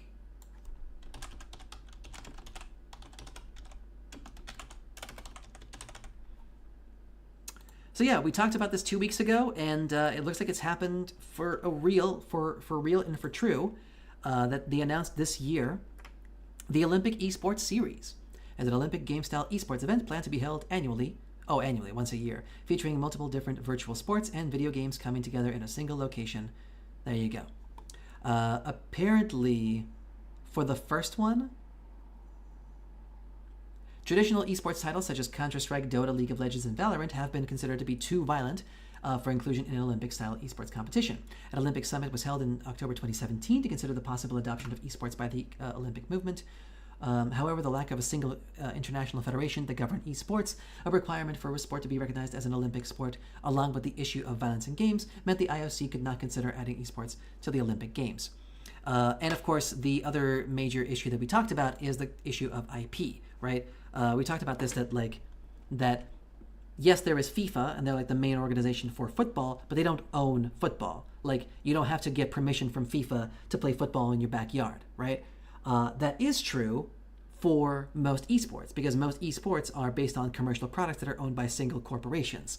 That is a huge, huge quagmire of legal ramifications, and it just could be bad. It just could be incredibly expensive and prohibitively expensive. So, and also, again, having the basis of the game basically be the subject and whims of a corporation is very bad, you know? Like, the rules in sports may change occasionally, but they don't change because, like, the owner of the game decided to give a leg up to one member of the competition. Because, like, you know, with fighting games, for example, that would be like the equivalent of, well, what would be like a good comparison? That would be like the F1 Formula 1 people suddenly deciding that German cars now are allowed to have, like, you know, 50% more horsepower or something, just because they wanted to, like, balance the game so that Germans, you know, win more. And suddenly, like, you know, German cars can just, like, I don't know. It's not good. It's not good. So yeah, so instead of that, what they've done for this year is they have basically, like, found video game equivalents of existing games. So it's not baseball, it's Baseball Home Run Derby. E-Baseball Powerful Pro Baseball 2020. Instead of cycling, it's Zwift. Okay? Instead of motorsport, it's Gran Turismo Sport. Instead of sailing, it's Virtual Regatta, etc., etc. So for now, they're just going to do, like, video game equivalents of existing sports that they just find randomly. Which, yeah, everybody wants to watch that. Definitely the point of esports. So yeah, it's going to be a tough one. I don't know, like, again, it's hard for me to imagine what a proper esports league would look like. If I had to take a wild guess, it's tough, because, like, the other main issue is that the way video games are made right now that are, like, competitive, there's a lack of universality there that just wouldn't make a lot of sense. Like, again, if you compare football, the rules of football are set in such a way as they don't really need to change anymore And they certainly don't need to change like individually, like per player or per team. That's not the case with a fighting game. Okay, forget fighting games for a second. Let's do like FPSs, for example. Map choices could be a thing, you know? And that would be interesting. But then again, racing sports do change their tracks on occasion, so I guess that would be kind of okay, I suppose. A lot more consideration would have to be put into making the esports equitable in a way that other sports are, and also long-lasting in a way that other sports are. You know, such that it would still be fun to watch people play them 10, 20, 30, 50 years down the line. Which I guess for some esports is kind of the case, I suppose. I mean, League of Legends, for example, has the same map, has had the same map for the entirety of its runtime, and people still watch that shit, so yeah. It might be viable. I have my doubts, but it might be viable. It is what it is. Anyway. Sorry, I just need to check my messages real quick. Did Cypher Buggy just dump a bunch of shit? Yes, she did. Okay, cool. I'll check that out later.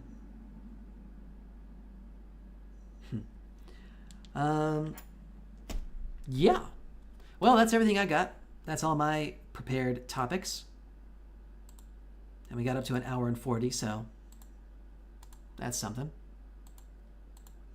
You guys want to talk about something?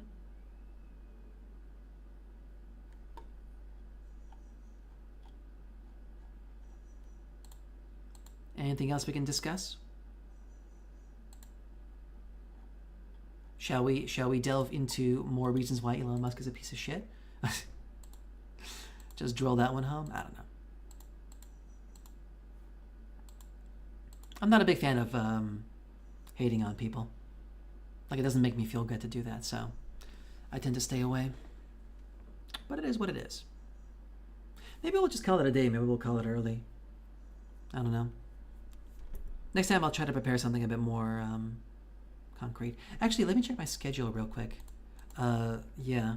Tomorrow we'll continue Mass Effect. It also is going to be in the evening because I got a morning shift. Let me check my calendar real quick. See what's happening here. So yeah, morning shift. Then I'm free Wednesday, Thursday, so we could do like a normal Wednesday stream, I guess. That seems fine. And I got morning shifts again, starting from Friday. Yeah, for a little while. Okay, so we're gonna continue this schedule for some time. Pretty consistent. All right, looks like everybody's already gone. That's fine. That's okay. Yeah, I guess I'm gonna call it a day. Kind of an early stream. That's all right. It's okay. I got a sub. Glenizzi. Probably the last sub. Is what it is. Before you leave, yeah, what's up? Would you like an autograph?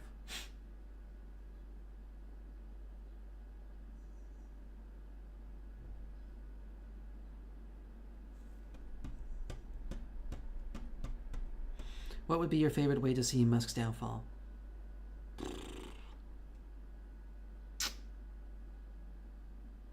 Create some fanfic? Oof.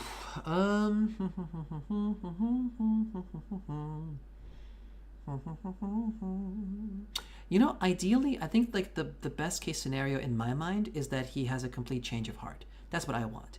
I want, like, I don't want to like hurt the guy. I don't want to ruin him, because the issue with that is that the way that late stage capitalism divides funds, aka happy ending choice. Well, not just happy ending, but productive ending. Because the problem with like ruining him financially is just all that money will just go to the shareholders and investors of whatever the corporations are. Like, it will still be held in the power of bad people. What I prefer is for him to have a complete 180 change of heart, and therefore start funding good things, you know, and opposing bad things. You know, get Twitter back on track, rehire all the people that he fired. I mean, it wouldn't make Twitter good necessarily, but it would make it better than what it is now, for sure. Yeah, put a lot more money into space exploration, work with NASA properly. Yeah, stop all the disinformation stuff that he's doing. Basically, yeah, just like reverse all the bad stuff he's doing right now. That's what I want. So I guess like, so it wouldn't be a downfall so much as it would be like a cathartic revelation, you know? I want there to be like, I guess in my mind I'm picturing maybe some sort of a personal situation, some sort of a crisis maybe, that makes Elon finally see the error of his ways. I don't know what that would look like necessarily, but I would love to do that. Problem with that is that it still gives him unimaginable influence by having so many resources. Well, again, who are we talking about? Elon Musk. We're talking about like how we'd like to break him down. But to be fair, Slayer, that would be true anyway. The problem with capitalism is that like you can't just get rid of all the bad people and then like the system gets good again. The system itself necessarily creates those bad people. If we get rid of Elon Musk, someone else just takes his place and the cycle repeats itself, you know? Like the concentration of power is there in the institutions and someone will take hold of those reins, you know, no matter. It doesn't just get diluted. Because I would rather have the government take over. Sure, but then the government would have all that money and I don't know if that's necessarily better. At least we elect some people there. Yeah, that's true. Well, you know you know what governmental system allows us to elect the leaders of corporations. I don't know if you heard about this thing called cooperatives. It's a fundamental part of this thing called socialism. Hence why I want better policy. Yeah. People are bad based on individuals' opinion, to be honest. What you consider bad, I might consider good. Okay. What an incredibly useful statement, Kappa. That's the kind of shit that we learn in the 7th grade in philosophy. Good lord. Yes, you are right that like fundamentally morality is subjective, I guess, because it's, you know, it's humans doing the thinking and humans are emotional creatures, but that's not a very productive statement to say because that doesn't get us anywhere. Okay, everything is subjective, everyone's opinion is everyone. Okay, then we can't do anything. Cool, let's just rot and die. No, clearly, like, we can agree on some stuff. Personally, I believe that, I'm just gaslighting, sorry. Oh, okay, fair enough. Did a good job. You got me riled up. No, personally, I believe, my personal opinion is that it's possible to create an objective moral system for a species. That's my sort of caveat. So I don't believe that like there can be an objective morality that's like existing in the universe outside of our perception of it or belief in it, because ultimately morality is the way that animals treat each other and we're the animals doing the thinking. But I think it's possible for a species in the sense that we can create a moral system that appeals the most to our sensibilities and produces the best outcomes for us specifically, us being Homo sapiens sapiens. My point being that I think that if there were another species that is just as sapient, they might have a different moral code based on their perception of cause and effect.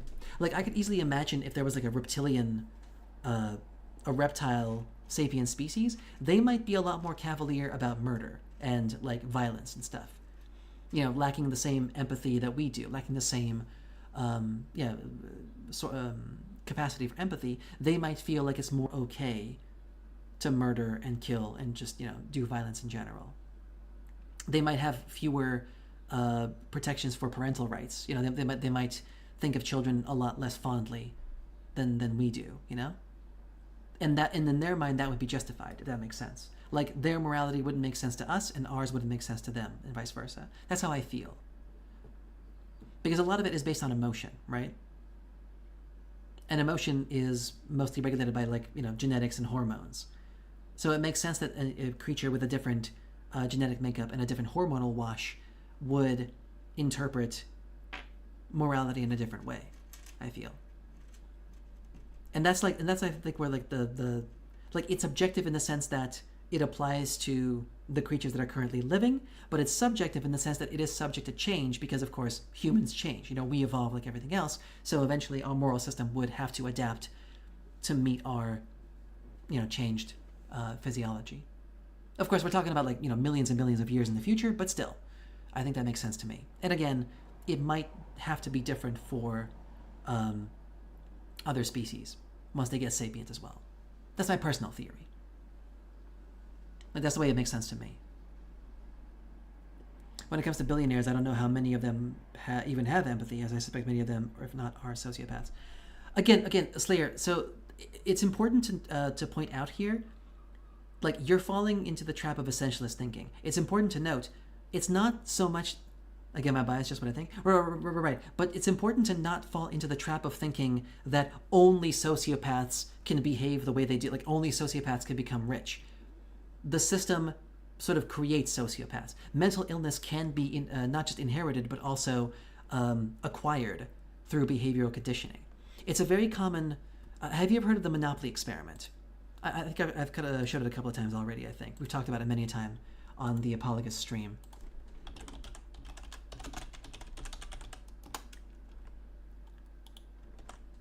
This is an article from Marketplace. Yeah.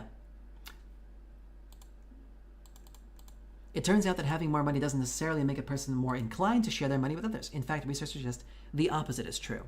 So basically, yeah, I'm not going to go into it right now, but basically there was nature versus nurture, I get you? Yeah. So there was an experiment done where, okay, I'll read the thing. One experiment by psychologists at the University of California, Irvine, invited pairs of strangers to play a rigged Monopoly game where a coin flip designated one player rich and one poor. The rich players received twice as much money as their opponent to begin with. As they played the game, they got to roll 2 dice instead of 1 to move around the board twice as fast as their opponent. And when they passed go, they collected 200 as their opponents collected 100. So the game was rigged in the favor of one player, and the coin flip decided it. So that one got lucky.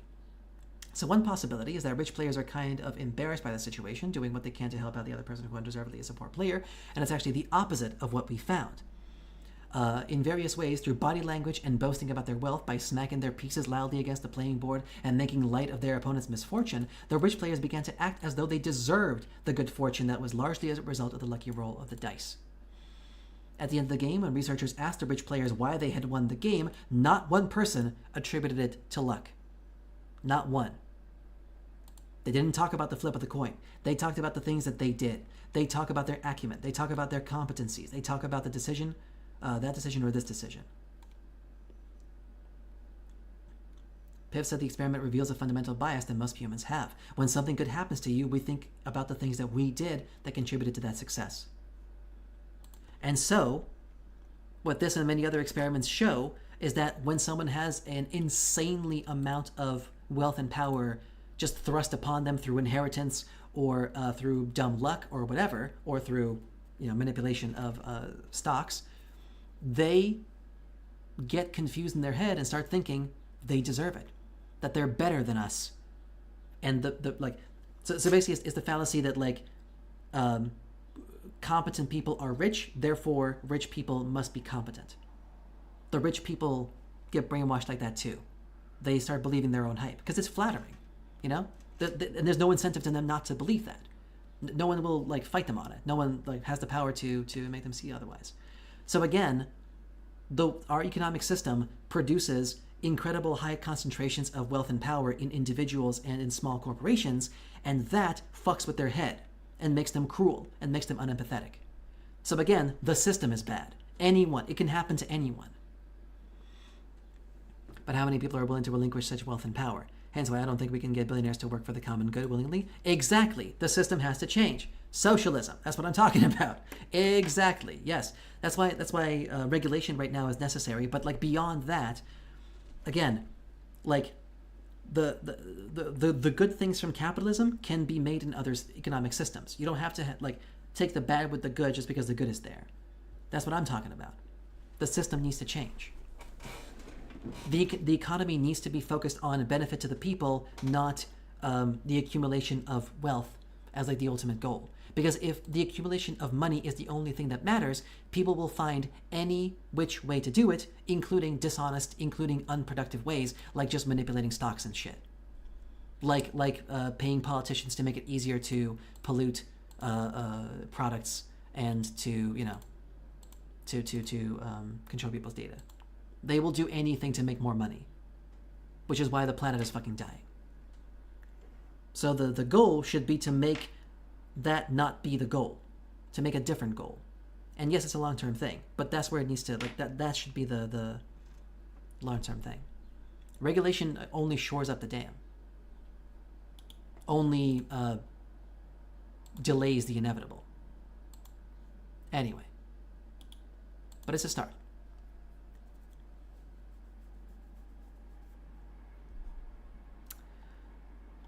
And again, yeah, I think nobody represents that better than Elon Musk. Elon Musk is the shining example of all of that.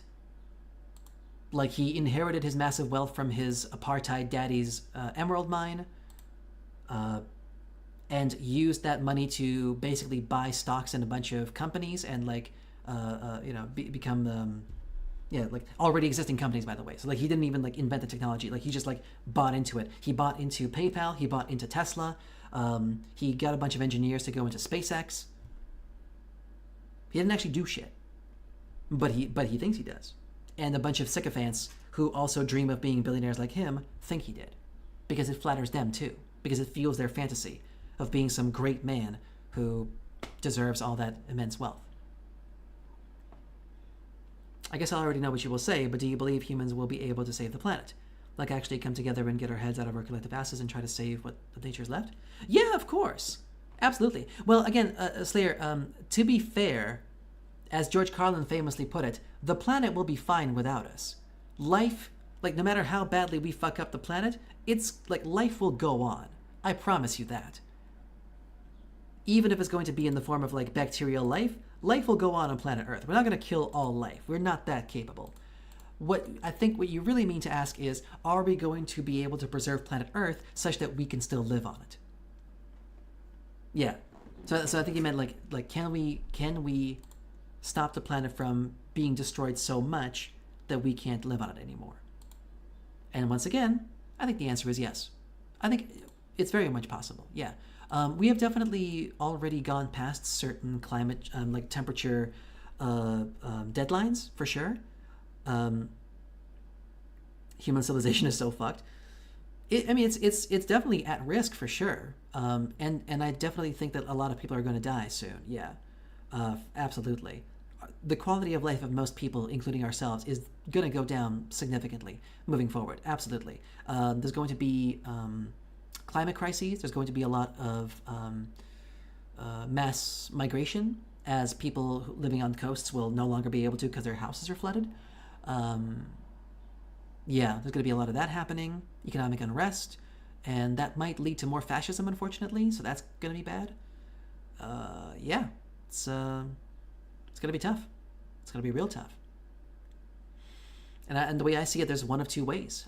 Either people come to their senses and come together and stop the shit from happening, or a lot of us die, and then the population stabilizes to, let's say half. So, 3.5 billion, 4 billion, and then we just start again. Which I know is fucking, apocalyptic, but is what it is. I also suspect that certain parts of the planet will just no longer be habitable. Like, pretty much anywhere on the equator. If it's going to get hotter and hotter and hotter, I suspect that, like, most equatorial deserts are just not going to, like, you won't be able to do anything over there, like, at all, I don't think. But I could be wrong. I just feel that we will likely see more fascism and creation of a caste system rather than proper reform to make things better for everyone. Well, here's the thing, Slayer. No one knows what will happen in the future, but I definitely know this. Doomerism is a self-fulfilling prophecy. If you believe, absolutely, yeah. If you believe that the world is already doomed, that means you can't do anything, and therefore you don't have to try. And if you don't try to do anything to fix it, well, guess what? It is going to happen. Like, I know it will happen. Oh yeah, you're the Cassandra of video gamers. Yeah. Like, trying to make the world a better place may seem like a futile effort, and it might be a futile effort, but even more futile than that is sitting on your hands and doing nothing and rotting away. Like there's nothing, like the only thing you get from doing nothing because everything's already fucked is having a false sense of superiority. Like, I told you we're all fucked. Well, cool, incredible. Let's all die and rot together while you laugh at me for Like, you can tell me I told you so while we burn up. Like, cool. You know, at least when people try to do things better, there's a chance. And even if there isn't a chance, at the very least we tried. You know? Trust and subscribe to my only cult. Yeah. That's the thing. That's like, I know from personal experience the seduction of doomerism, because I used to be a doomer myself. Not about the planet, not about the world, but about myself. Like I used to be very insecure. I used to have extremely low self-esteem, and I thought that I was fucked. Like I thought that my life was just going to be bad because I was in a bad situation. And what I realized later was that, first of all, I was telling that to myself. There was a self-fulfilling prophecy in the sense that like I was behaving shittily as a consequence of thinking that I was shitty. But number two, hey Packet, what's up, buddy? But number two,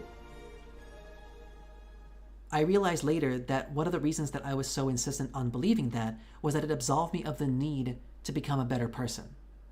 In other words, if I like believed that I was by default a shitty person, well, guess what? There's nothing to do. And that was, you know, very comforting in a way.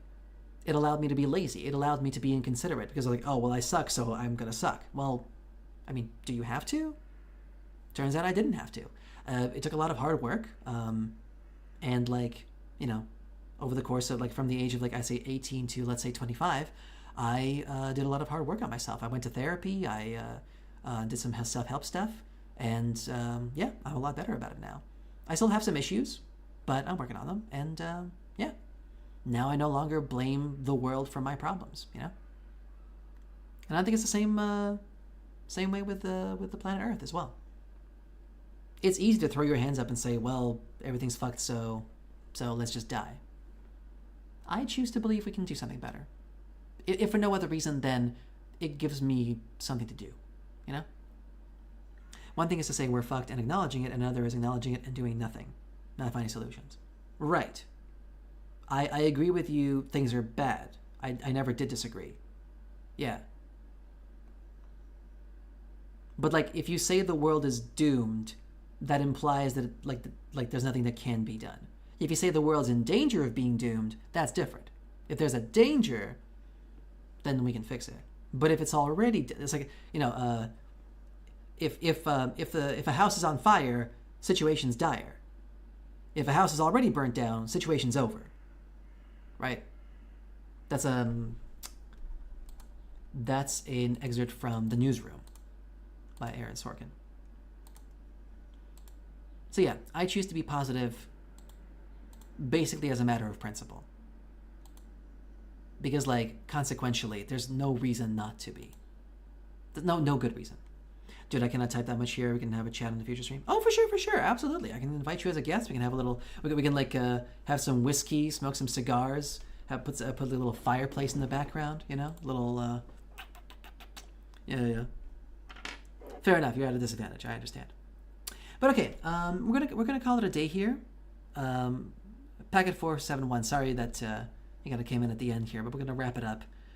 I will see you guys tomorrow. We're gonna continue doing massive effects, and yeah, I love you, and I wish for the best. I hope you learned something today. I really like. That would be nice. Got a nice grab bag of fun factoids and news stuff. But okay. Bye, everybody. See you next time.